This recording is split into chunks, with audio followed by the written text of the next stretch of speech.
Good morning students. Last lecture तक हमने exercise 7.1 complete की है, जहां पर हम सॉल्व करते हैं साइमल्टेनियस ऑर्डिनरी डिफरेंशियल इक्वेशन। वहां नोटिस करना कि जो हमारी इक्वेशंस थी उनका ऑर्डर 1 भी हो सकता है और 1 से ज़्यादा। आज हम सेकेंड टाइप की स्पेशल डिफरेंशियल इक्वेशंस को सॉल्व करना सीखेंगे। ये डिफरेंशियल इक्वेशन है इस फॉर्म की: dx upon p is equal to dy by q is equal to dz by r, where p, q and r they are functions of x, y and z। ठीक है, तो इस तरह की differential equations को हमने solve करना है। आप देख सकते हो कोई भी दो इसमें से मैं कंपेयर करूं तो मुझे फर्स्ट ऑर्डर की डिफरेंशियल इक्वेशन मिलेगी। जैसे मान लो मैं इन दोनों को इक्वेट करूं तो क्या बनेगा?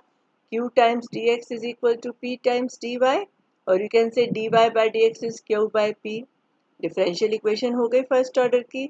इसी तरह मान लो अगर मैं सेकंड और थर्ड को कंपेयर करूं तो dy by dz हो जाएगा q अपॉन r, या फर्स्ट और लास्ट को कंपेयर करूं तो dx by dz हो जाएगा p by r। तो it means you have 3 equations, और इन इक्वेशंस में से कोई दो को आप सॉल्व करके you can find the solution. लेकिन इस तरह के क्वेश्चंस को हम किस तरह से डिस्कस करते हैं वो सीखो। सबसे पहले हम क्या करेंगे कि dx by p equal to dy by q और dz by r के इक्वल को सॉल्व करने के लिए हम एक प्रॉपर्टी का यूज करेंगे जो रेशियोज की रहती है। If a by b is equal to c by d is equal to e by f हो तो ये वैल्यू किसके इक्वल होगी कि अगर मैं हर जो फ्रैक्शन है उसके न्यूमरेटर और डेनोमिनेटर को किसी मल्टीप्लायर से मल्टीप्लाई करके ऐड कर दूं, the values will remain same. Basically हम बोलते हैं कि लीनियर कॉम्बिनेशन हम ले लें न्यूमरेटर के एलिमेंट्स का और डेनोमिनेटर के एलिमेंट्स का, तब भी जो नई रेशियो हमें मिलेगी that will be same, right. कि अगर a by b equal to c by d है which is equal to e by f है तो it is same as ax plus cy plus ez upon bx plus dy plus fz। ये property use करेंगे हम to find the solutions of the differential equation. तो करना कैसे मैं question में आपको एक्सप्लेन करती हूँ। 7.2 एक्सरसाइज का फर्स्ट क्वेश्चन है। हमारे पास डिफरेंशियल इक्वेशन है dx upon mz minus ny is equal to dy upon nx minus lz is equal to dz upon ly minus mx। तो हम क्या करेंगे, मल्टीप्लायर्स जो हैं दे कैन बी कॉन्स्टेंट्स और they can be functions of x y and z, कुछ भी आप लिख सकते हो। हम इस तरह से मल्टीप्लायर्स चूज करेंगे कि जब हम उन मल्टीप्लायर से इन रेशियोज को मल्टीप्लाई करके ऐड करें तो जो डेनोमिनेटर है वो ज़ीरो बन जाए। और ऐसे मुझे एक सेट ऑफ मल्टीप्लायर्स नहीं ढूंढने हैं, I have to find 2 sets of multipliers. तो देखो कैसे करना है। यहाँ पर हमने फर्स्ट में ऑब्जर्व किया कि नीचे m और n की टर्म है, l की टर्म नहीं है। इसी तरह जब dy के नीचे वाला जो फैक्टर है उसमें n और l की टर्म है, m की नहीं है, और dz के नीचे जो फैक्टर है उसमें n की टर्म नहीं है। तो सबसे पहले हमने ट्राई किया कि हम l, m और n को लेंगे मल्टीप्लायर्स। तो कैसे फिर लिखोगे, पहले तीनों इक्वेशंस तो एज इट इज लिख दो। dx upon mz minus ny is equal to dy upon nx minus lz is equal to dz upon ly minus mx। It is equal to, अब इसे हमने l से, इसे m से और इसे n से मल्टीप्लाई करा है तो ऊपर आएगा l dx plus m dy plus n dz। Denominator में देखो l से मल्टीप्लाई करेंगे इसको, क्या बनेगा ये l m z minus l n y, ये लिखा है देखो l m z minus l n y. फिर सेकेंड फैक्टर को m से किया तो m n x minus l m z, ठीक है ये बन गया। लास्ट वाले को n से किया तो you have l n y minus m n x, और यहाँ देख सकते हो ये एल एम जेड है, ये माइनस एल एम जेड है, कैंसिल हो गया। ये m n x minus m n x से कट गया और l n y minus l n y से कट गया। तो डेनोमिनेटर क्या बन गया, ज़ीरो। यही हमें करना होगा, हम डेनोमिनेटर को ज़ीरो बनाएंगे। और अगर मैं समथिंग अपॉन ज़ीरो है तो इसका मीनिंग होगा कि ये क्वांटिटी ज़ीरो के इक्वल है। ठीक है, ऐसा है ना, देखो रेशियोज हैं ये। मान लो मैं लिख दूँ सारी रेशियोज को is equal to k, right. तो लास्ट वाले से क्या बनेगा, l d x plus m d y plus n d z is equal to k into zero, और के इंटू ज़ीरो ज़ीरो होता है। तो जिस भी फ्रैक्शन में डेनोमिनेटर ज़ीरो आ गया तो क्या होगा, l d x plus m d y plus n d z को हम क्या रख देंगे, इक्वल टू सी। ठीक है, तो देख सकते हो बिल्कुल सिंपल सी डिफरेंशियल इक्वेशन ये बन गई है। इसको हम इंटीग्रेट कर दें तो एल कांस्टेंट, dx की इंटीग्रेशन x एल एक्स, फिर m कांस्टेंट, dy की इंटीग्रेशन y एम वाई, इसी तरह से n कांस्टेंट और dz की इंटीग्रेशन आ गई z, और राइट साइड में कांस्टेंट ऑफ इंटीग्रेशन लिखूंगे c1। तो आपको एक सरफेस मिल गई। बेसिकली जब डिफरेंशियल इक्वेशन हम सॉल्व करेंगे तो will get a family of curves. तो यहाँ पर आपको एक सरफेस मिली है 3 वेरिएबल्स में। इसी तरह हम एक और सरफेस फाइंड आउट करेंगे, और जब दो सरफेसेस इंटरसेक्ट करती हैं तो वी गेट अ कर्व। तो इसीलिए हमें इसके दो सॉल्यूशंस निकालने पड़ेंगे। तो एक तो हमने ले लिया set of multipliers as l m और एन। अब दूसरा देखो कैसे चूज करेंगे। जैसे हमने यहाँ पर ऑब्जर्व किया था कि यहाँ एल नहीं है, यहाँ एम नहीं है, यहाँ एन नहीं है, इसी तरह से अब हम एक्स वाई जेड के लिए देख लेते हैं। यहाँ पर देखो किसकी टर्म नहीं है, एक्स की, यहाँ पर y की, और यहाँ पर z की। तो जो अगला सेट ऑफ मल्टीप्लायर्स हम ले रहे हैं वो है x, y एंड z। ठीक है, तो देखो पहले ये तीनों इक्वेशन एज इट इज लिखती, and it is equal to, numerator में आ गया x dx plus y dy plus z dz।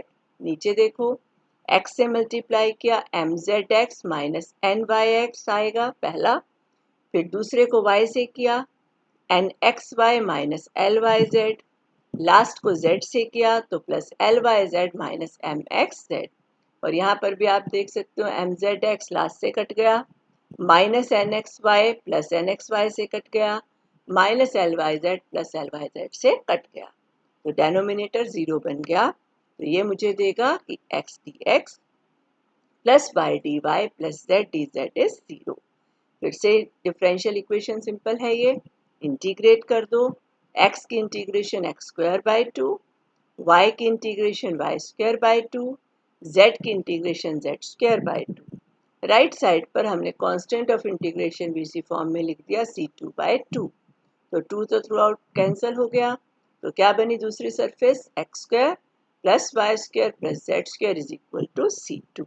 So basically second and third together they represent the general solution of the given system of equations।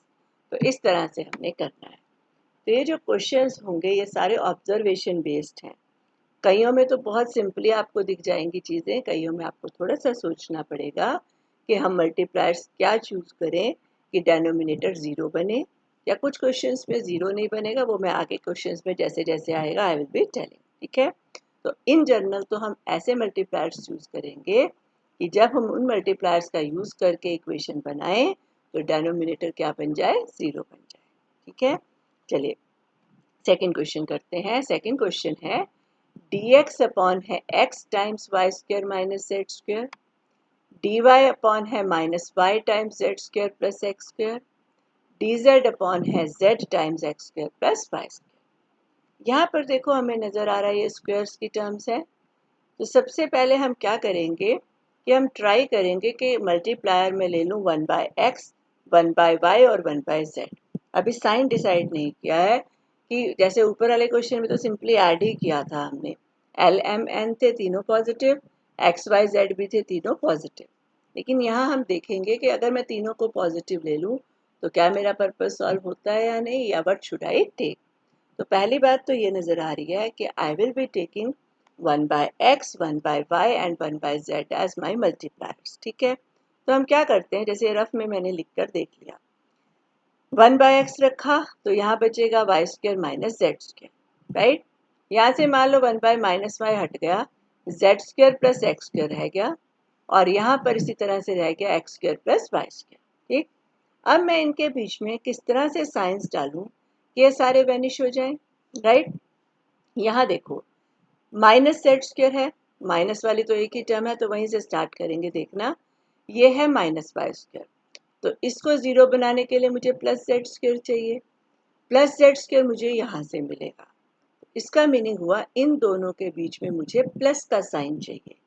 जब हम इन दोनों को add करेंगे तो Z square will cancel, ठीक है। तो प्लस का साइन देने के लिए इस माइनस को भी खत्म करना है, तो इसलिए मल्टीप्लायर में क्या लूंगी, -1/y। पहले वाले का 1/x रख लिया, दूसरे वाले का -1/y। चलो ऐसा करने से यहाँ पर प्लस किया, जेड स्क्वायर से जेड स्क्वायर कट गया, क्या रह गया, x square plus y square. Last में भी x square plus y square है, तो ये दोनों तो सब्ट्रैक्ट होंगे तभी रिजल्ट बनेगा मेरा, मीन्स लास्ट में मुझे माइनस चाहिए। तो इसलिए यहाँ मल्टीप्लायर मैंने क्या लिया, -1/z। समझ आ रही है। पहले रफ में कहीं पर भी आप पेपर में भी करो तो रफ में थोड़ा सा लिख करके देख लो कि मान लो मैंने 1/x 1/y और 1/z चूज किया, मेरे पास ये टर्म्स बन गई। इनको कैंसिल आउट करने के लिए उनके बीच में साइन क्या होना चाहिए, राइट। तो हमने ऑब्जर्व किया कि पहले वाले में अगर मैं 1/x लूँ, दूसरा -1/y से मल्टीप्लाई होना चाहिए और तीसरा मल्टीप्लाई होना चाहिए -1/z से, ठीक है। तो let us do this now.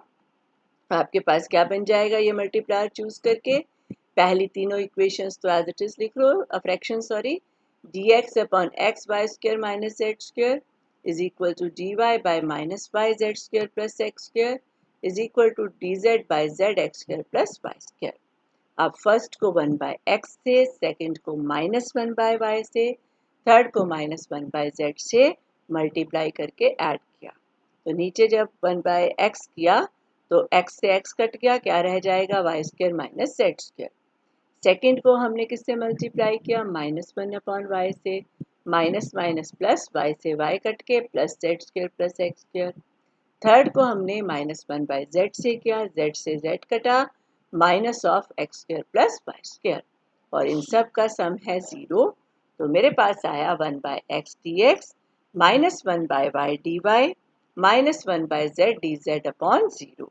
तो इसका मतलब ये वाली जो टर्म है वो हो गई 0 के इक्वल। तो अब तो सिंपली हम इसको इंटीग्रेट कर सकते हैं।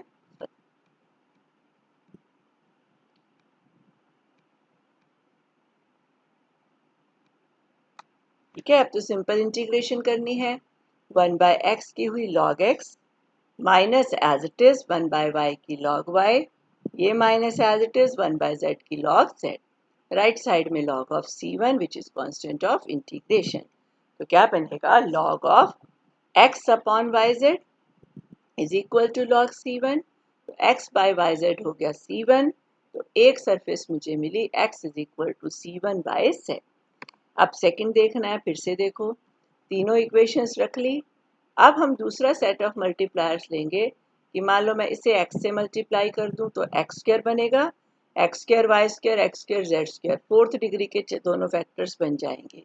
इसी तरह अगर इसको y से कर लूं और इसको z से, लेकिन फिर आपको देखना है कि what should be the sign. अगर मैंने सिंपली x y और z रखे तो मेरे पास बना x square y square minus x square z square, यहाँ प्लस का y रखा तो क्या बना, minus y square z square plus x square plus z square x square plus y square. Check करो जरा क्या क्या कैंसिल हो सकता है। X square y square minus x square y square से कट गया, मीन्स साइन बिल्कुल ठीक है। Minus y square z square plus y square z square से कट गया, minus x square z square will cancel with z square x square. तो clearly है कि आपको एक्स वाई जेड मल्टीप्लायर्स लेने हैं। डेनोमिनेटर 0 बन जाएगा क्योंकि एक्स वाई और जेड मल्टीप्लायर है, तो न्यूमरेटर में आएगा x d x plus y d y plus z d z. तो ये हो गया 0 के इक्वल। सिंपल इंटीग्रेशन बन गई फिर से, एक्स स्क्वायर बाय 2, वाई की integral y square by 2, z की इंटीग्रल जेड स्क्वायर बाय 2 और राइट में है c2 बाय 2।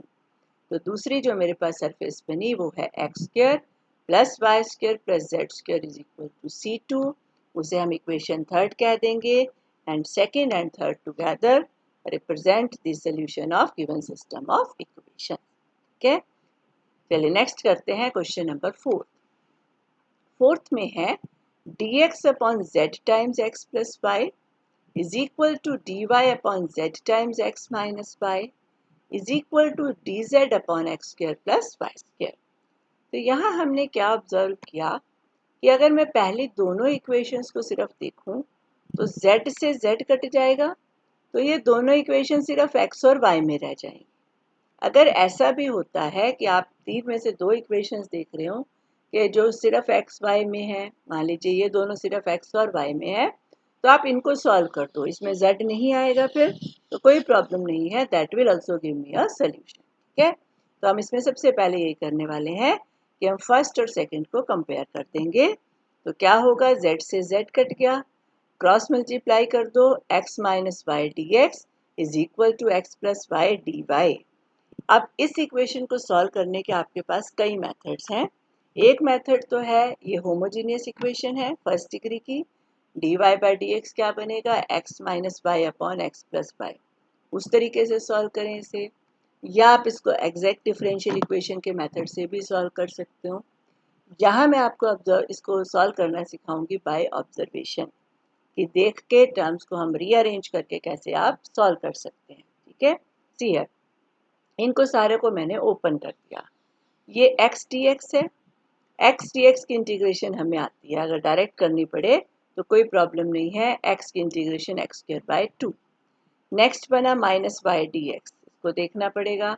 राइट साइड पर x dy बना, जिसे अगर मैं लेफ्ट में ले आऊँ तो माइनस एक्स डी वाई हो गया, और लास्ट टर्म y dy है जो कि लेफ्ट में जा करके माइनस वाई डी वाई हो गई, और राइट साइड हो गई फिर 0। ये टर्म की इंटीग्रेशन भी आसान है y dy की, तो इनको तो हम एज इट इज रख देंगे, x dx और y dy। बीच वाले दोनों टर्म्स को मैंने इकट्ठा कर दिया, तो माइनस साइन कॉमन, अंदर है y dx plus x dy, किसका डेरिवेटिव है ये, xy का, y as it is derivative of x plus x as it is derivative of y, this is nothing but derivative of xy, तो इसको भी मैं डायरेक्टली इंटीग्रेट कर सकती हूँ। d ऑफ एक्स वाई अगर लिखा है तो उसकी इंटीग्रेशन होगी एक्स वाई, तो बस अब इसको हम सिंपली इंटीग्रेट कर देंगे।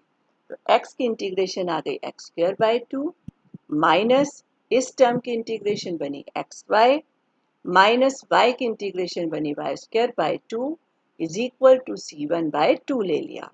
तो थ्रू आउट 2 आप कॉमन लें और कैंसिल करें नीचे से, तो बनेगा x square minus 2xy minus y square is equal to c1. This is how by observation we can solve the differential equation. तो sometimes ये ज़रूरी भी होता है, कई बार इक्वेशन बहुत कॉम्प्लिकेटेड होती है और ऑब्जर्वेशन से हम इसको सॉल्व कर सकते हैं। ठीक है, चलिए ये हो गया एक सोल्यूशन x और y के टर्म्स में, लेकिन जो दूसरा सोल्यूशन मुझे चाहिए उसमें z भी होना चाहिए। तो क्या करें, देखो यहाँ पर देखो मेरे पास x प्लस वाई है, यहाँ x माइनस वाई है, और लास्ट में है x square plus y square. तो what I try is that कि मैं इसको मान लो x से मल्टीप्लाई करूँ। ठीक है, अगर x से मल्टीप्लाई करेंगे ये बनेगा x square plus x y, और इसको अगर हम y से मल्टीप्लाई करें तो ये बनेगा x y minus y square. ठीक है, अगर मैं इसको y से मल्टीप्लाई करूँगी तो ये बनेगा x y minus y square.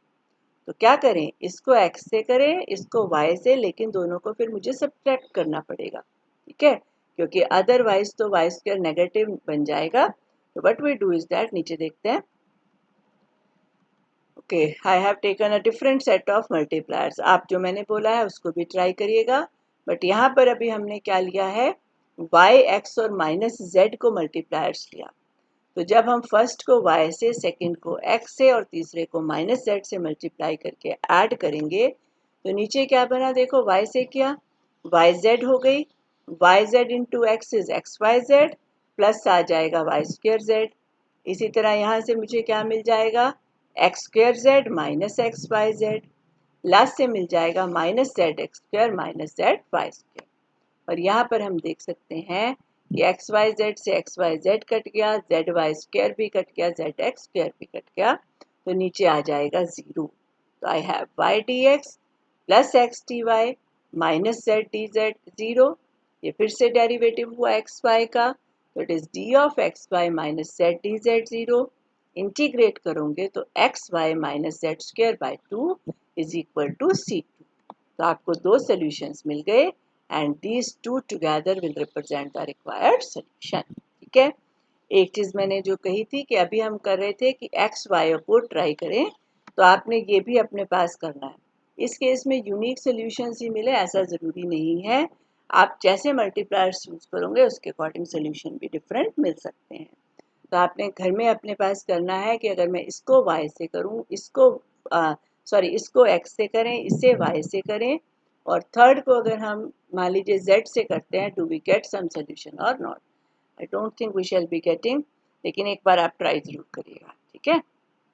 चलिए नेक्स्ट है क्वेश्चन नंबर 6। अब एक थोड़ा इजी सा क्वेश्चन करते हैं। 6th क्वेश्चन, डिफरेंशियल इक्वेशंस है dx upon x square minus y square minus z square is equal to dy upon 2xy is equal to dz upon 2xz।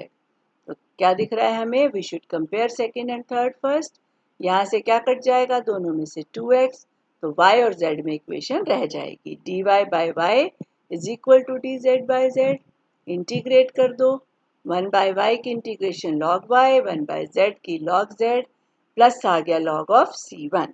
तो एक सोल्यूशन तो सिंपली मिल गया, y is equal to c1 z। और दूसरे solution के लिए अब इस केस में देखो, हमने मल्टीप्लायर्स चूज किए simply x, y and z। तो न्यूमरेटर में बना x dx plus y dy plus z dz। तो जब आप x से मल्टीप्लाई करेंगे तो ये हुआ x cube minus x y square minus x z square plus 2 times आएगा x y square plus 2 times आया एक्स जेड स्क्र। तो इस केस में हम देख रहे हैं कि जीरो नहीं बन रहा है, डेनोमिनेटर इज नॉट जीरो। क्या बन रहा है? X cube minus x y square plus 2xy square is plus x y square, और minus x z square plus 2xz square is x z square. ऐसा भी कई बार होता है कि नीचे जीरो नहीं बने, लेकिन अगर मैं यहाँ से x कॉमन ले लूँ तो अंदर हुआ x square plus y square plus z square, ठीक है। और ऊपर जो बन रहा है ये एक तरह से उसका डेरिवेटिव है। अगर मैं x square plus y square plus z square का डेरिवेटिव लिखूं तो क्या बनेगा? 2x dx plus 2y dy plus 2z dz। तो सिर्फ 2 की कमी है, अदरवाइज ऊपर है मेरे पास x square plus y square plus z square का डेरिवेटिव। तो ये भी चीज़ें हम ऑब्जर्व कर सकते हैं। अब या तो सेकंड और फोर्थ को कंपेयर कर दो या थर्ड और फोर्थ को कंपेयर कर दो। हमने किया सेकंड और फोर्थ, ठीक है। दोनों में से किसी को भी कंपेयर कर सकते हो। सेकंड और फोर्थ को किया तो dy बाई 2xy हो गया x dx plus y dy plus z dz upon x times x square plus y square plus z square. x से देखो x कट गया, इस 2 को आप ऊपर ले जाओ, 2 की ही कमी थी ना डेरिवेटिव लिखने में, तो ये हो गया 2x dx plus 2y dy plus 2z dz upon x square plus y square plus z square, और लेफ्ट में है dy बाई y। तो राइट में आप क्या देख रहे हो? नीचे एक फंक्शन है और ऊपर है उसका डेरिवेटिव। तो अगर ऐसा है तो इंटीग्रेट करके मुझे क्या मिलेगा? log of x square plus y square plus z square. Left side में log y और लेफ्ट में ही हम लगा देंगे constant of integration log of c2। तो मेरे पास दूसरी सरफेस आई x square plus y square plus z square is equal to c2y। This is the way we do second and third together will represent the required solution. तो इन questions को करने में प्रैक्टिस बहुत ज़रूरी होती है। जितनी आप प्रैक्टिस करेंगे धीरे धीरे आप इजीली चीज़ों को लर्न कर पाएंगे और आपको ऑब्जर्व करके लिखना आ जाएगा, ठीक है। चलिए 7th क्वेश्चन करते हैं। इक्वेशन है dx upon y cube x minus 2x power 4 is equal to dy upon 2y power 4 minus x cube y is equal to dz upon 9z x cube minus y. तो एक तो देखो x और y की है, तो इन दोनों को कंपेयर करके हम सोल्यूशन निकालेंगे, लेकिन वो सेकंड नंबर पे। अभी हम निकालते हैं तीनों की कंसर्न से x, y और z की। तो सी हियर, यहाँ x कॉमन है तो पहला मल्टीप्लायर मैंने ले लिया 1 बाय एक्स, कि x कॉमन लिया तो मल्टीप्लायर क्या लेना है? 1 बाय एक्स, ताकि x कैंसिल आउट हो जाए। इसी तरह सेकेंड वाली में y कॉमन है तो यहाँ मल्टीप्लायर मैंने ले लिया 1 बाय वाई। थर्ड में मल्टीप्लायर लेंगे 1 बाय z, लेकिन क्या उसको किसी कांस्टेंट से मल्टीप्लाई करने की जरूरत है? That we shall be observing. देखो अगर मैंने इसको नीचे x से डिवाइड कर दिया तो क्या बचेगा? y cube minus 2x cube, यहाँ बचेगा 2y cube minus x cube, तो ये बन गया टोटल 3y³ माइनस 3x³ और यहाँ मेरे पास x³ माइनस y³ है। तो अगर मैं यहाँ 3 छोड़ दूँ तो 3x³ माइनस 3y³ बन जाएगा और सम हो जाएगा 0।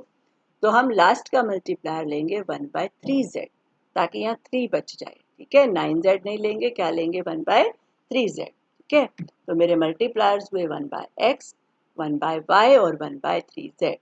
तो क्या बनेगा, ये तीनों equations it is equal to 1/x dx plus 1/y dy plus 1/3z dz। और नीचे देखो, जब x से डिवाइड किया y³ माइनस 2x³, सेकेंड को y से डिवाइड किया तो 2y³ माइनस x³ थर्ड को 3z से डिवाइड किया तो रह गया 3x³ minus 3y³ and we can check 3y³ 3y³ से कट जाएगा, 3x³ 3x³ से कट गया, is 0। So what you get, 1/x dx plus 1/y dy plus 1/3z dz is 0. Simple integration, 1/x की log x, 1/y की log y, 1/z की log z और साथ में 1/3 आएगा। तो ये 1/3 चला जाएगा पावर में, तो क्या सोल्यूशन बनेगा, x y z की पावर 1/3। राइट में log c1 था तो you have c1।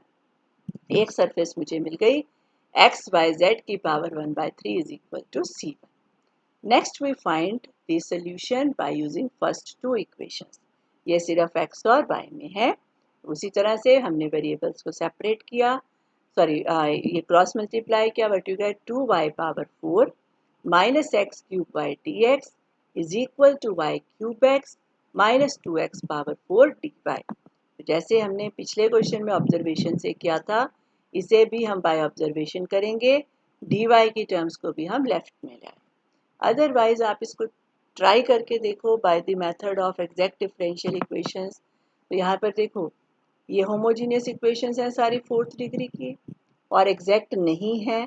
तो एग्जैक्ट बनाने के लिए हम किस फैक्टर से मल्टीप्लाई करते हैं, क्या होता है integrating factor in case of homogeneous functions, 1/mx plus ny। और वो जब आप फाइंड आउट करेंगे तो नीचे xy x³ प्लस y³ आएगा। तो this is a very typical integrating factor. इसको यूज़ करना बहुत ही टफ है, या अगर आप y equal to v x वाले मेथड से करोगे तो you can try at home, बहुत लेंथी बनता है। तो या फिर से हम इसको बाय ऑब्जर्वेशन करेंगे, और अदरवाइज 8th चैप्टर जब हम स्टार्ट करेंगे उसकी फर्स्ट एक्सरसाइज में हमने क्वेश्चन करने ही सारे ऑब्जर्वेशन से हैं, to find the solution by observation. अब ऑब्जर्वेशन कैसे लगानी है वो ध्यान से देखो। हम इस इक्वेशन को बहुत ध्यान से 2-3 बार ऑब्जर्व करते हैं और फिर देखते हैं कि किस फैक्टर से थ्रू आउट हम डिवाइड करें। ठीक है, यहाँ देखो, अगर तो टर्म्स होती सब प्लस की तो उसका मतलब होता हम डेरिवेटिव ले रहे हैं प्रोडक्ट ऑफ टू टर्म्स। क्योंकि मान लो आप डेरिवेटिव ऑफ एक्स वाई लिख रहे थे तो क्या आया था, x derivative of y plus y derivative of x. तो जब भी आपके पास सारी टर्म्स प्लस की होंगी तो इंडिकेट करेगा कि मेरे सारे फैक्टर न्यूमरेटर में ही हैं and I am simply using the product. लेकिन अगर वही मान लो मेरे पास x बाय वाई की टर्म होती तो x बाय वाई का डेरिवेटिव आप लिखते, नीचे y² लिखते, ऊपर लिखते आप y derivative of x minus x derivative of y। तो जो माइनस साइन होता है वो इंडिकेट करता है कि जो मेरा फंक्शन होगा वो u बाय वी टाइप का होगा। ठीक है, तो वही चीज़ अब हमने देखनी है। यहाँ पर देखो, ये मेरी पहली टर्म है, अगर मैं ब्रैकेट ओपन करूँ 2y की पावर 4 dx। तो अगर dx आ रहा है इसका मतलब x की टर्म का डेरिवेटिव लिख रहे हो, y को मैंने एज इट इज रखा है। तो अगर y की टर्म एज इट इज है तो इट इज 2y पावर 4। तो जब 2y पावर 4 वाली टर्म का आप with respect to x derivative लिखते तो वहाँ होना चाहिए 8y³, और 8y³ की तो मेरे पास कोई भी टर्म नहीं है। क्या आता वहाँ, 8y³ dy और x एज इट इज, इस तरह की टर्म होनी चाहिए थी। लेकिन यहाँ मेरे पास y³ x तो है लेकिन उसके साथ 8 तो नहीं है। तो ये मुझे क्या इंडिकेट कर रहा है कि यहाँ y पावर 4 नहीं बचना चाहिए, there should not be y power 4। ठीक है, सेम रीजन से यहाँ पर x पावर 4 भी नहीं होगा। राइट, दूसरी बात, यहाँ पर हम क्या करेंगे कि डिवाइड कर करके देखेंगे कि आप x² y² से डिवाइड करके देख सकते हो, एक्स वाई से डिवाइड करके देख सकते हो, आपको एक आइडिया लग जाएगा। तो यहाँ हम डिवाइड कर रहे हैं throughout by x cube y cube, या तो आप इसको लर्न कर लेना, we are dividing throughout by x cube y cube. तो हर एक टर्म के नीचे हमने एक्स क्यूब वाई क्यूब लगा दिया। यहाँ वाई क्यूब कट गया तो it is 2y upon x cube, minus x cube से एक्स क्यूब कटा, एक y कट गया 1 upon y square d x, minus आ गया वाई क्यूब कट के 1 upon x square minus 2x upon y cube d y equal to 0। फिर आपको देखना है कि किस टर्म को आप किससे रिलेट करेंगे। सी है 2 बाई एक्स क्यूब आ रहा है, तो ये किसका डेरिवेटिव होगा? 2 बाई एक्स क्यूब एक्स के किस फैक्टर का डेरिवेटिव होगा? अगर मान लो मेरे पास 1 अपॉन एक्स स्क्वायर होता तो 1 अपॉन एक्स स्क्वायर का डेरिवेटिव आता माइनस 2 अपॉन एक्स क्यूब। तो 2 अपॉन एक्स क्यूब किसका डेरिवेटिव है? माइनस 1 अपॉन एक्स स्क्वायर का। This is derivative of minus 1 by x square. इन चीज़ों को देखो ध्यान से। 2 बाई एक्स क्यूब डेरिवेटिव है माइनस 1 अपॉन एक्स स्क्वायर का, तो हमने यहाँ क्या किया हुआ है, माइनस 1 अपॉन एक्स स्क्वायर का डेरिवेटिव लिखा और y एज इट इज लिख दिया। ठीक है, तो उसके साथ फिर क्या होना चाहिए था, minus 1 upon x square as it is derivative of y, और वो टर्म ये वाली है minus 1 upon x square derivative of y। तो फर्स्ट टर्म को मैंने इसके साथ कंबाइन कर दिया, तो नेचुरल है बाकी दोनों टर्म्स आपस में कंबाइन करेंगे, minus minus plus 2x upon y cube d y minus 1 by y square d x is equal to 0। ध्यान से देखो फिर क्या कह रहे हैं कि 2 बाई एक्स क्यूब ऑब्जर्व किया हमने, it is derivative of minus 1 upon x square. तो यानी ये जो पहले वाली टर्म बनी है कैसे बनी है, y as it is derivative of minus 1 upon x square. तो माइनस 1 अपॉन एक्स स्क्वायर का डेरिवेटिव होगा 2 by x cube d x, 2 by x cube d x. ठीक है, तो उसके साथ जो दूसरी टर्म होनी चाहिए थी वो होगी minus 1 upon x square as it is y का डेरिवेटिव डी वाई, ये टर्म बनी। और बाकी जो दोनों कंबाइन हुई वो भी सेम फॉर्मेट की है। यहाँ पर 2 by y cube d y है, इसका डेरिवेटिव है ये माइनस 2 अपॉन वाई स्क्वायर का। तो we have the derivative of minus 2 by y square into x as it is, फिर minus 1 upon y square as it is derivative of x. ठीक है, तो माइनस साइन के लिए हमने थ्रू आउट माइनस 1 से मल्टीप्लाई कर दिया, तो आपको देखना और इजी हो जाएगा। हमने थ्रू आउट माइनस 1 से मल्टीप्लाई किया, तो अब देखो माइनस 2 बाई एक्स क्यूब किसका डेरिवेटिव, 1 बाई एक्स स्क्वायर का। दूसरा फंक्शन है y, तो it is complete derivative of y upon x square. इसी तरह से ये किसका डेरिवेटिव है, x अपॉन वाई स्क्वायर का। तो it is derivative of y upon x square plus derivative of x upon y square is equal to 0। तो जब इंटीग्रेट करेंगे तो मेरे पास आएगा y by x square plus x by y square is equal to C2, and second and third together will represent the required solution। इसकी आपने 2-3 बार practice करनी है। अदरवाइज अगर आप इसको दूसरे तरह से सॉल्व करना चाहते हो तो you use the method of homogeneous functions. y को vx पुट करके ट्राई करना, थोड़ा लेंथी बनेगा, हो जाएगा, but that will be a very lengthy question. और अगर आपको ये चीज़ समझ में आ जाए तो ये बहुत ही अच्छा रहेगा, आप जल्दी से इस क्वेश्चन को सॉल्व कर पाएंगे। और यहाँ पर बस ऑब्जर्व करने के आपने तरीके देखने हैं कि हम किससे डिवाइड करें। This is all just by hit and trial, कोई सेट रूल नहीं होता, कई जगह तो दिख जाता है, but sometimes you have to see by observation what should be the integrating factor, हमें किससे थ्रू आउट डिवाइड करना चाहिए।